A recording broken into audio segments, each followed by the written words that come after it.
welcome to Today on Campus. In the performance of criminological research, there are many situations in which a student researcher may find themselves interacting one-on-one with a research subject. This is a fascinating phenomenon that occurs in campuses across the world. Today, we are going to follow the lifestyle and habitats of a few of the procrastinatus ridiculus, otherwise known as the honors thesis student. Watch them as they attempt to gather data.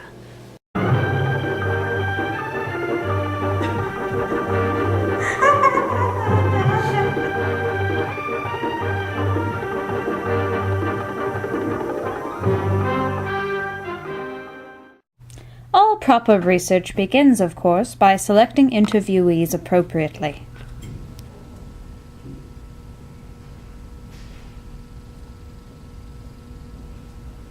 So how do you feel about gun control? Je ne parle pas anglais. As you can see, any warm body will not always do. In this next clip, we get a glimpse into the importance of setting up an interview correctly.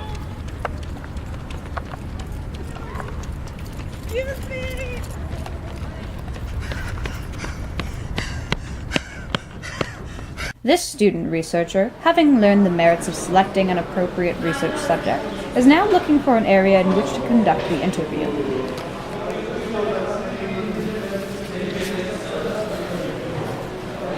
Hi.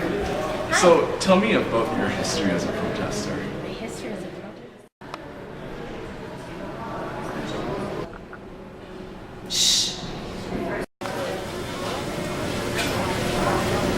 Excuse me. You prefer Victoria's Secret or Zenza? What? Really? That's Victoria's Secret then, thank you. Okay. It is worth considering not only the privacy of the subject matter, but the quality of the sound recording as the student researcher begins to gather their data. There are several pitfalls in the technological aspects that you need to be aware of before you begin your research. Well, thanks for the interview. Oh, you're very welcome. No problem at all. Let me know how it goes. Oh, I will. Great. I can't believe we talked for over an hour. Only an hour? That's like 2 hours. Yeah. Yeah. All right, have a nice day. Bye-bye. Bye.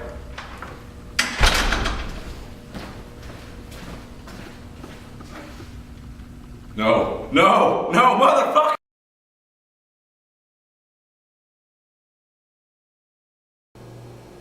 Observers, adults, colleagues, and peers are puzzled and concerned by the strange culture of masochism that seems to have developed at the university level.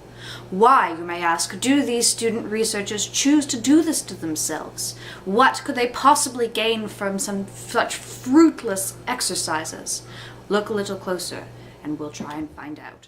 Rather than risking the pitfalls of sustained verbal interaction with her subjects, she will administer a questionnaire. Watch now as she discovers that she has not, in fact, gone the easy route. Would you mind answering a few questions? Yeah, sure, no problem. It'll only take you a few hours.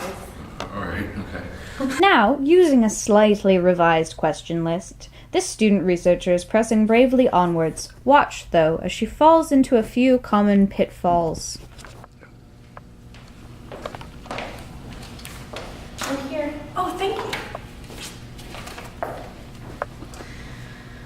Do you approve of mandatory minimum sentences in cases of homicide, or are you in support of murderers being set free in elementary schools to murder your neighbor's children? On a scale of 1 to 17, please describe how much you hate serial killers. How do you feel about death? What is your name? Address, date of birth, social insurance number, student number, and mother's maiden name?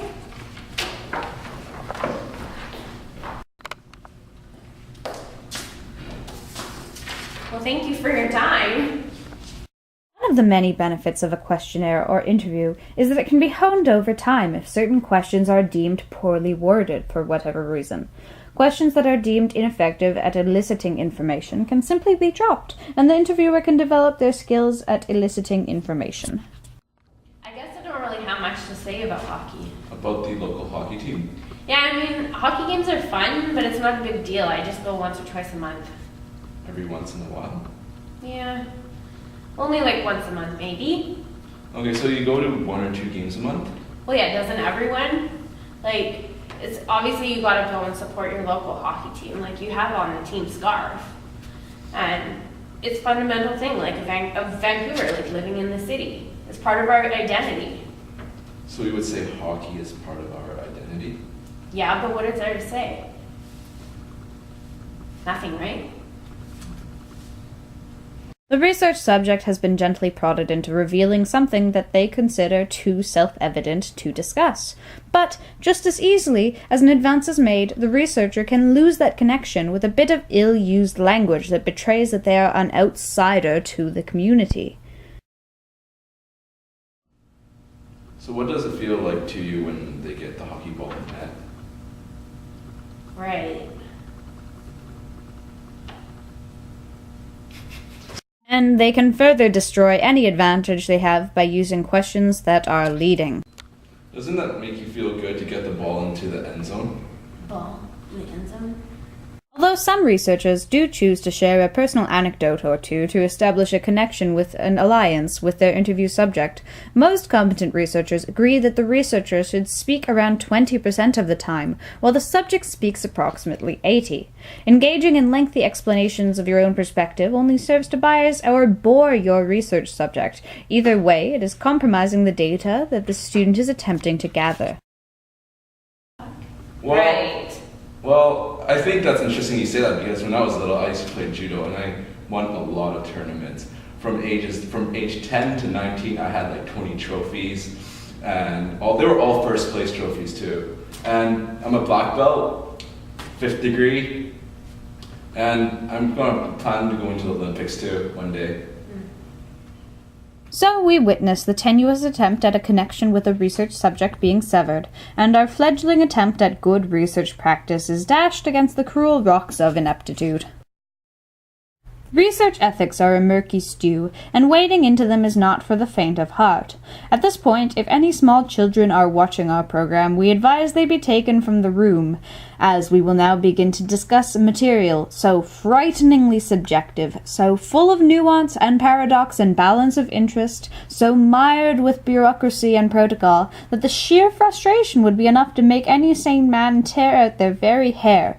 We will discuss appeasing the Research Ethics Board.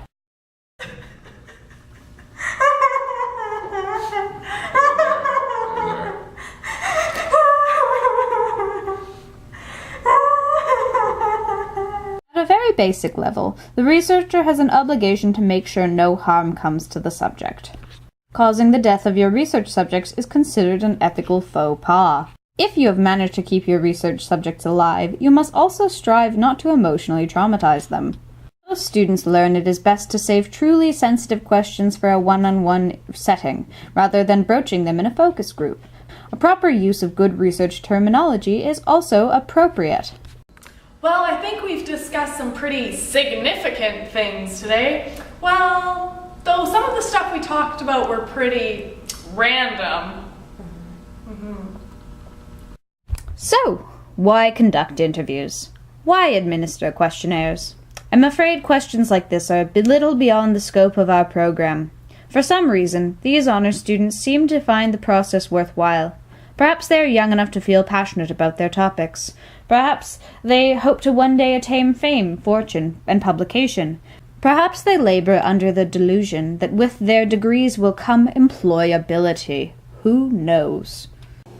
Until next week, please take care. Parents, if you are concerned your children may be entering an academic institution, please speak to them and discuss their options. There are counseling services and programs available that will be broadcast on the screen at the end of this show. Have a nice night.